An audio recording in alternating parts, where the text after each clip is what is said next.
Hey everybody, welcome to the Evangelist Nick Garrett channel. I just want to show you the level of research going into part 5 of the new Christian history of the church. It's going to be about the Council of Nicaea. I have seen dozens of videos trying to summarize this council over my time doing this work. A decade. I'm going to give us historical fact that has not been presented anywhere before, but I want you to see why it's taking me so long. Let me show you just a few of the books I have to consult in order to prepare a good narrative based on objective historical fact. Well, I've got my notes here that I've kind of been keeping track of as we do the new Christian history of the church. And they're the ones that kind of, the points I mostly want to touch on. I'm using volume 14 of the Nicene and post-Nicene Fathers. This one deals specifically with all the notes from the Council of Nicaea, the canons, the anathemas, who did what, who was there. You can't really do that without also reading the works of Athanasius, because he was kind of the star pupil of Alexandria, and he gets credit for quote-unquote winning this council, even though he really didn't, because immediately after, things swung back the other way, and there was drama and conflict and tension. I can promise you the true story is nothing like what you've heard. I also have here the ecclesiastical history of the church by Eusebius, because he's the one who essentially documented most of what Constantine did. He was a courtier for him, he was a bishop. I have discovered and put 2 videos out on the fact that Eusebius of Caesarea, not Eusebius of Nicomedia, who we're talking about, but of Caesarea, that they were either the same person or Eusebius of Caesarea was later made up. And he was made up because Eusebius of Nicomedia, Constantine's right-hand man, ascribed to the teachings of the time of Arius. Not this new Orthodox Trinitarian view that they wanted to push. And I believe later in the church, they discovered, we can't have the history of the church, the only one, the earliest one we have, in the hands of a non-Trinitarian. That's not going to fly. There's 2 videos I did on it, and it's called Conspiracy in the Early Church. If I'm able, I'll put a link here, although I'm recording it on my phone, so I don't know if I can, but I'll try. And as usual, a trusty book I always have is the Liber Pontificalis.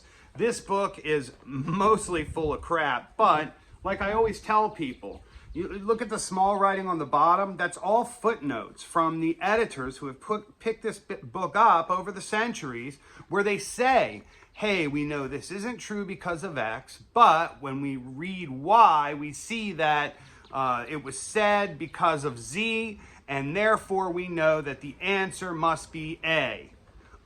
So you can get a lot out of it. The other problem that happens when reading early church records is you got to remember the BC AD dating system doesn't come around until after the fall of Rome. Dionysius Exiguus is the individual's name who comes up with it. And he's looking back on at least 500 years of church history and backdating it based on a new calendar system. So a lot of stuff isn't quite accurate. You'll see it'll say, so somebody served in the bishopric for 5 years and 8 months, and another one will say 6 years and 9 months. So when you're dealing with church history, the best you can get for years are approximations. Always keep that in mind. So I might consult some other books as I go through this. Just what comes to mind right off the bat, I might take a look at the Encyclopedia of the Middle Ages. And these type of things just give me a sense of what life might have been like back then.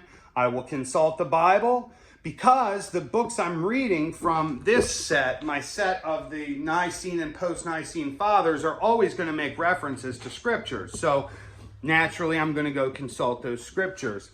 I might use one of my catechisms of the Catholic Church. I have the John Paul II Jubilee version. I have the U.S. version. And I have a couple from over the years, like John S. Hardin, who was a Jesuit. I have his version. I've got the St. Paul Family Catechism. And I've got a really interesting book that I've been looking at a lot. Where is it? Yeah. this is what, now remember, I'm a Protestant, I'm not a Catholic, so don't, oh, he's a Catholic, he's got crosses on the blah, blah, blah. I am a Christian, first and foremost, in protest of the institutional church. If you're a Catholic, great. I've got a lot of Catholic brothers and sisters. Some of my best friends are Catholic priests. History is housed in the church. You can't study the stuff and not end up there. I don't do the theological pre-commitments. I don't do doctrinal pre-commitments. I'm just trying to teach the truth. It leads me where it leads me, and sometimes I have to pick these books up. This one I find particularly interesting. It's what students were taught in 1958 in the, coming up inside the Catholic Church, which is interesting because it predates that Second Vatican Council. So you can really see what changed from one to the other. I think that's about it as far as the texts that I have to consult.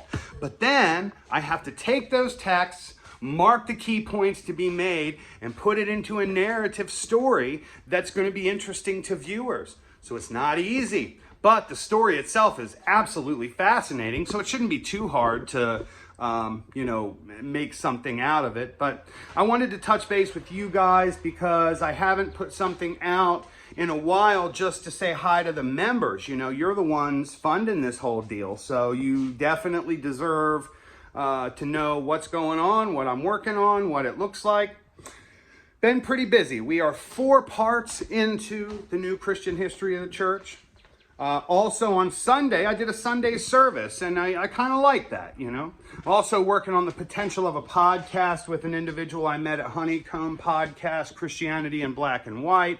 So as always, we're always trying to improve, always got irons in the fire, always trying to find ways to teach the truth, provide narrative apologetics tools in this post-Christian missions field, separate the objective and factual from the subjective and traditional for the benefit of our faith.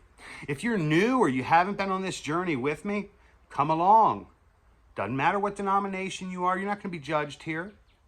We're just trying to learn the truth. We're trying to learn what the truth is, what it might be, where beliefs come from, why we believe the things we believe. And I think we're doing a pretty good job of it. And it wouldn't be possible without this wonderful community of people that we have on this channel. YouTube's our primary platform. I am putting stuff out on Facebook, Instagram, TikTok, but it's just different. Those platforms are not the place for the type of stuff we're talking about. I'm asking a lot of you, right? I'm asking you to, love church history, and I'm trying to share that passion with you, and I think many of you get it. So anyway, my friends, I hope you're well. I hope you're doing well. I hope your lives are filled with the love of God. I hope that you are able to share some of the information you are learning with your loved ones. If there's anything I can do for you or to pray for you, please pass it along. And we're going to keep rocking and rolling. In the meantime, be patient with me. Oh, man. It's a good thing I absolutely love reading because, wow. All right. Talk to you all later.